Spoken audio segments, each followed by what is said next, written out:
নমস্কাৰ সকলোকে স্বাগতম জনাইছোঁ মোৰ অন্য এটি ভিডিঅ'ৰ মাজলৈ। আশা কৰিছোঁ সকলো ভালে আছে।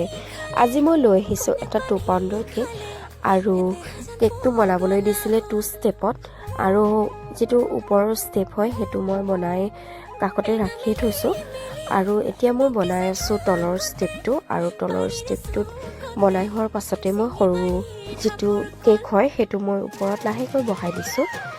তাৰ পিছতে কেকটো মই এনেকৈ ফ্ৰিজত ৰাখি থলোঁ আৰু পিছৰ দিনাহে মই ডিজাইনবোৰ কৰিবলৈ লৈছোঁ আৰু কেকটো মই ব্লু আৰু ৰেড থিমতে বনাবলৈ চেষ্টা কৰিছিলোঁ। সৰু সৰু ষ্টাৰ আছিলে মোৰ ওচৰত, সেই ষ্টাৰবিলাক গোটেই কেকটোৰ ওপৰত প্ৰথমে দি লৈছোঁ আৰু ওপৰত লিখিছোঁ ভি। আৰু এই কেকটো অৰ্ডাৰ কৰিছিলে মোক টিংখাঙৰ মাহমৰাৰ পৰা। এই চেগতে তেওঁকো বহুত ধন্যবাদ মোক ইমানখিনি বিশ্বাস কৰাৰ বাবে। আৰু এইটো বনাইছোঁ ফণ্ডেণ্টত, ওপৰৰ যিটো টেডি বিয়েৰ হয় আৰু তলতো মই এখন গাড়ী বনাই দিছোঁ ফণ্ডেণ্টতে। একেবাৰে চিম্পুলত বনাইছোঁ। কেনে লাগিছে জনাব। আশা কৰোঁ মোৰ ভিডিঅ'টো চাই আপোনালোকে ভাল পাব। এয়া হৈছে কেকৰ ফাইনেল লুক। আজিলৈ আহোঁ, বাই বাই।